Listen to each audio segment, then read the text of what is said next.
Welcome to Daily Overdose. So many people dream big dreams, but they never take any action. If you don't believe in yourself, you've already lost the battle. Not believing in yourself is a losing battle because either you won't try at all or you will convince yourself that you can't do it. And when you convince yourself that you can't do it, your results are going to confirm what you believe. So we are afraid to fail. Why? I told you, man. Shouldn't even try it, dude. Just chill out, relax. Why are you so crazy? Why are you so obsessed? So all that stuff drives the quitting mind, I call it. The mind wants to quit. The mind's tired. The mind thinks it's very deserving. So the biggest problem in this world is other people, not yourself. It's other people in your head. They are puppet mastering you pretty much on your life. I dare you to give up everything that is keeping you from your dream, to say no to all the negative influences. I dare you to pick up a book instead of a drink. I dare you to work harder than you think you did yesterday. I dare you to prove them wrong. I dare you to prove yourself right. You must be yourself if you want to experience your true purpose in life. If you're different, be different. Be different and do it with pride. If someone doesn't like it, if many people don't like it, who cares? Your life would feel better and richer if you had a goal, you chase that goal, you accomplish some things, and you would get this boost of confidence, you get this boost of self-esteem, like whatever it is that you're into doing. The time has come for you to understand that you cannot depend on the opinions of others. You cannot just trust in the opinions of others. You cannot allow other people to validate you, because you are just who you are. Nobody is going to be like you. You are the author of your autobiography. You write the story of your life. No one can write your financial story. No one can write your spiritual story. No one can write your emotional story but you. The pen has always been in your hand. The pen has always been in your hand. I say write a story that's going to be damn good to read. But don't let yourself be vulnerable to weakness. Don't let weakness consume you. Don't let hopelessness consume you. Be about your business. Understand that you got to keep living and living strong. When nobody's looking, when nobody's watching, when nobody understands the measure of passion that you carry, can you keep going? Don't stop! You're right there! Find something. Find a thing that you genuinely enjoy, because getting good at things you genuinely enjoy is extremely beneficial for young people, because it lets you know that, like, everybody thinks they're a loser. Every young person thinks they're a loser. At least a young person in the situation I was at. I didn't know I wasn't a loser until I started winning, until I started doing martial arts. Martial arts taught me that, like, I could get better at stuff, that I wasn't really a loser. I just was someone who was, like, in a fucked up situation. But you could channel all that energy that you have as a young person into something and get better at it. And then all of a sudden people admired me. I was like, this is crazy. So I went from being someone who was incredibly insecure and basically a failure to someone who was really successful at this one thing that was very dangerous, that other people were scared of. And that gave me immense confidence and also a real understanding of the direct correlation between hard work and success.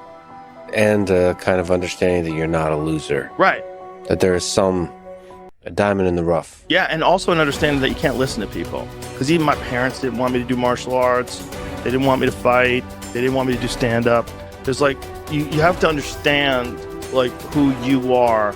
And then in the face of other people's either criticism or, you know, lack of faith in your ability to succeed, you push through, and there's great benefit in that. And then you realize that you can kind of apply that to other things in life. You can apply that to critics. You can apply that to social media commentators. You can apply that to a lot of things. I don't think people are happy if they don't have puzzles and complex tasks and things that are interesting to them, whether it's an art project or whether it's learning something completely new like stand-up comedy. Like, doing things that are difficult is it's as much of a nourishment of the mind as food is a nourishment of the body. I think you need things that are puzzling to you, where you have to find your own human potential in the difficulty of the task and work your way through things. At least for me. For me, I mean, I can only speak for me because I'm the only life that I've ever lived that I'm aware of. And in my life, that has been 100% constant. I am a very happy person, and I have never had a moment where I'm not doing difficult. Yeah. Ever. What I realized is for me to become the man I wanted to become, I saw myself as the weakest person God ever created. But I never blamed God for anything he did to me. So I wanted to change that to be the hardest man ever created. Am I that? I don't know, but you had to have a goal. And my goal when I was sitting there, not going to school, being bullied, having no self-esteem, my goal was the only person that's gonna turn this person around is me. The only way I can turn it around is put myself through the worst things possible a human being can ever endure. And that'd be the only way that I can build this brain to handle anything that comes in front of it, callousing my mind through pain and suffering. So we read a bunch of books nowadays. As humans, we want to find out how to be someone else. What we don't do is we don't go inside. So literally turn yourself inside out.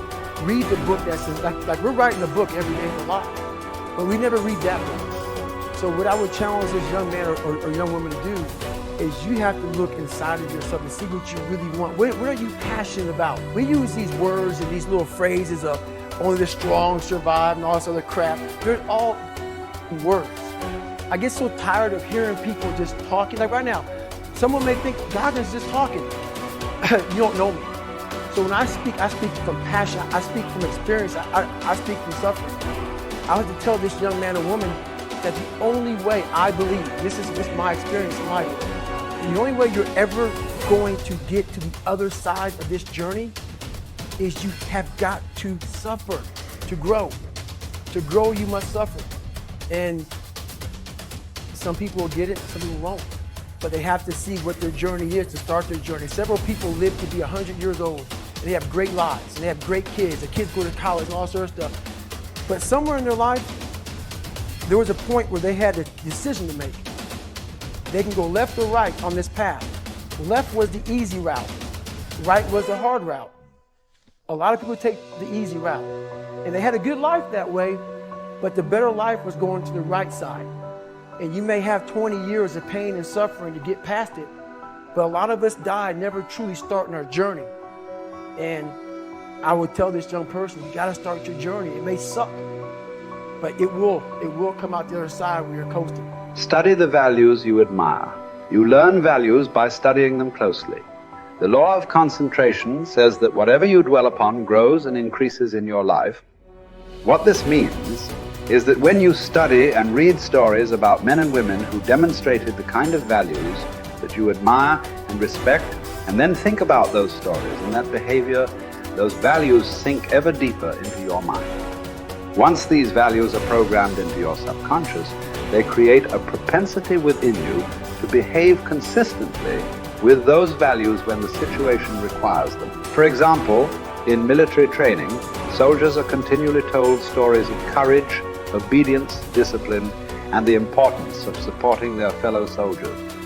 The more they hear these stories, discuss them, and think about them, the more likely they are to behave consistently with these values when they're under the pressure of actual combat. The core virtue of character is truth. Whenever you tell the truth, however inconvenient it may be at the time, you feel better about yourself and you earn the respect of the people around you. One of the highest accolades you can pay another person is to say that he or she always tells the truth. Emulate the people you most admire. Much of your character is determined by the people you most admire, both living and dead. Who are they? Looking over your life and history, make a list of the people whom you most admire, and next to their names, write out the virtues or values that they most represent to you. If you could spend an afternoon with anyone, living or dead, what one person would you choose? Why would you choose that person? What would you talk about during your afternoon together? What questions would you ask, or what would you want to learn?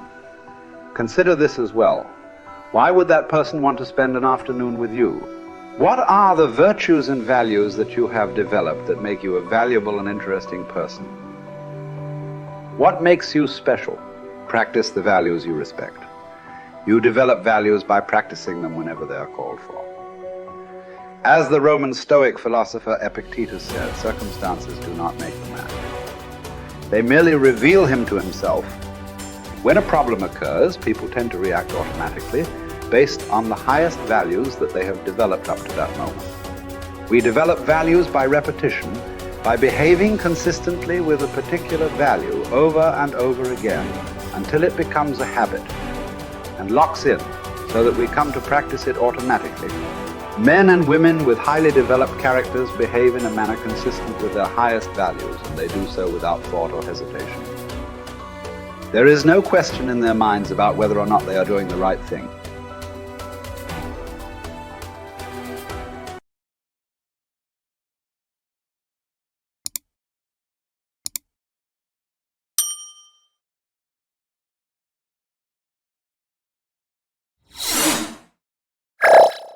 Thank you for watching our videos. Please like and subscribe to our channel so you won't miss another video.